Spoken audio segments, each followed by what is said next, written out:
Então, Judas Cariote, o evangelho aqui, Jesus revela a ele nesse momento. E ninguém percebe. Quando Jesus fala, onde vocês vão me trair, todo mundo fica espantado. E olhando um para o outro. Quem é será que vai trair Jesus? Quem é que será? Aí Pedro dá um sinal para aquele discípulo que Jesus mais amava.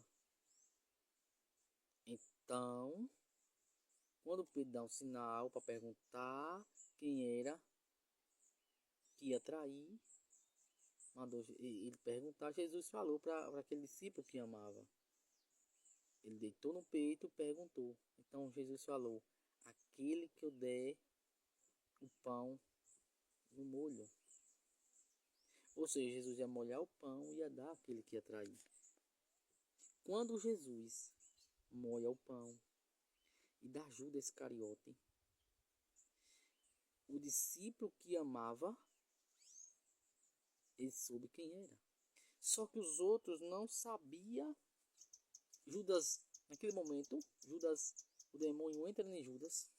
E Judas vai entregar Jesus. Aí Jesus fala para ele, vá e faça o que tem que ter feito. Baixo. Só que os outros discípulos não escutam, não entendem. Até porque os outros discípulos se perguntam, pensa que Jesus mandou ele comprar algo para comer ou ofertar a alguém. E não foi isso. Jesus tem mandado ele fazer lá o que tem que fazer.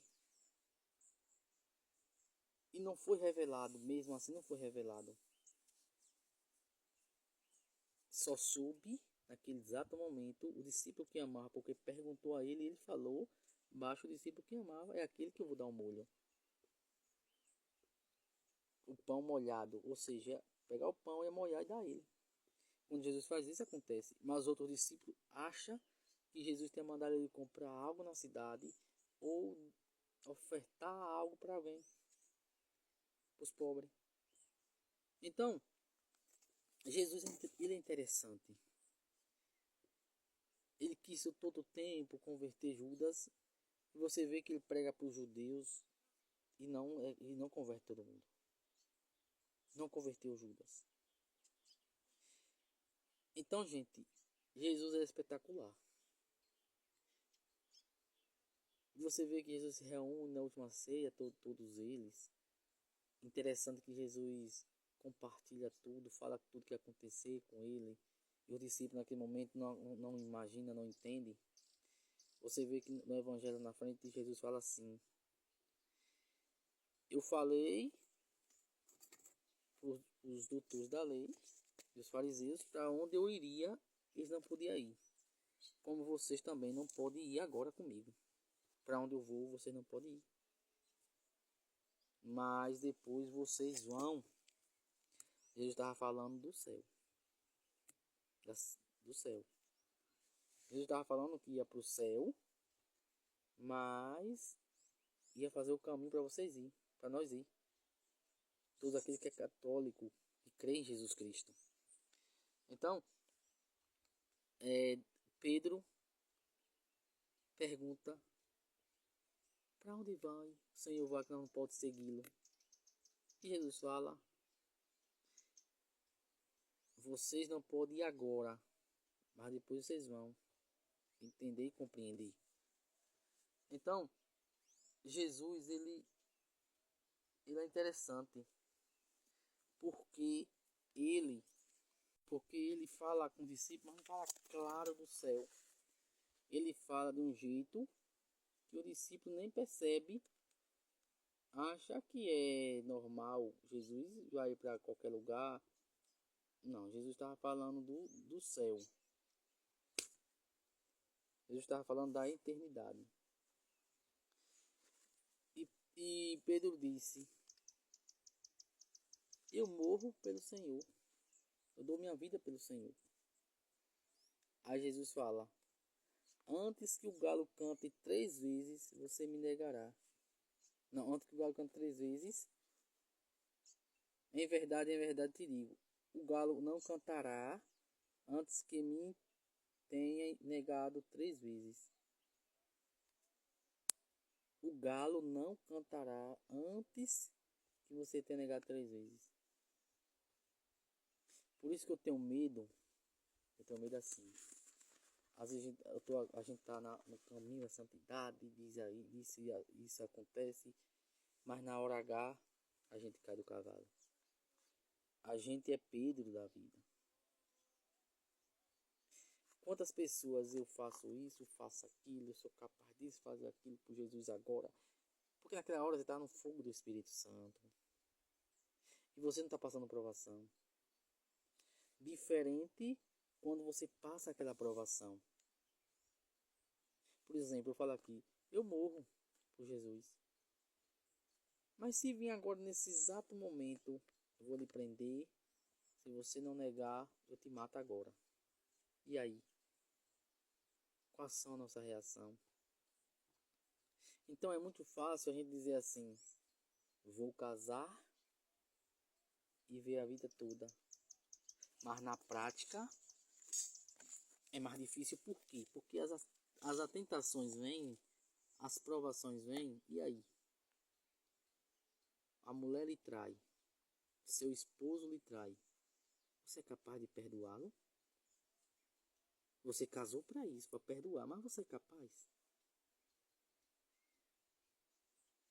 Então é melhor a gente, muitas das vezes, eu vou dizer nem muitas das vezes, é melhor a gente ficar no silêncio. Quando alguém perguntar, você faz isso? Eu não sei não, só no momento é que eu vou saber como eu vou reagir. Não adianta eu dar uma de gostosão e chegar no momento não acontecer aquilo. Ou seja, eu falo, vamos supor agora, né? Eu estou agora sendo catequista. Aí eu falo, vou ser catequista agora direto. Aí vem umas provações, realidade, sofrida, perseguições. Eu vou lá no suporto.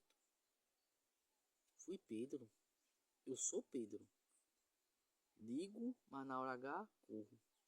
Mas é diferente quando eu digo, se Deus quiser, for a vontade dele, eu quero ser para sempre catequista.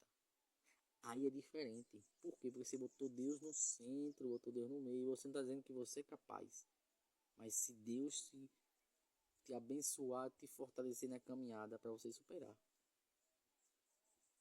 Então, muitos casamentos se separa é por causa desse entendimento que não compreende. Por exemplo, casou. Ali é para a vida inteira. Ah, mas está fazendo isso, meu marido está fazendo isso. Ah, não era, antes não fazia isso. Ah, minha esposa faz agora isso, antes não fazia isso.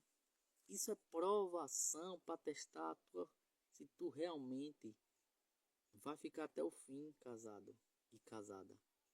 Porque se não vem essas provação, nunca Deus vai saber se você vai ser fiel verdadeiramente no seu casamento, na vida dele, Cristo Jesus. Então vai ser muito mais fácil você, não quero mais não, por causa de que você, meu marido, está fazendo isso, você, minha esposa, está fazendo isso. Pronto, você está dizendo para Deus que você não suportou.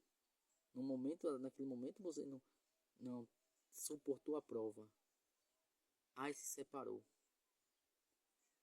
Mas não vou julgar aqui se você vai para o céu ou não vai. Mas Jesus fala que não pode separar. Mas quem sou eu para te tirar ou dar o céu a ninguém? Quem sou eu? Então, gente, as provação vai vir, vai existir. Ou logo, quando você começa a seguir Jesus, ou lá no final da caminhada, já velho, Jesus vai te testar, Deus vai te testar, vai dar prova, para ver se você realmente é fiel até o fim no seu matrimônio, no seu casamento. Então a gente tem que ter cautela. Por isso a gente tem que rezar e vigiar. Porque não basta só rezar, tem que vigiar também. Para ter essa visão espiritual. Porque as coisas, tudo que vem é para te provar, é para mim provar se realmente nós somos verdadeiramente de Jesus. Não adianta.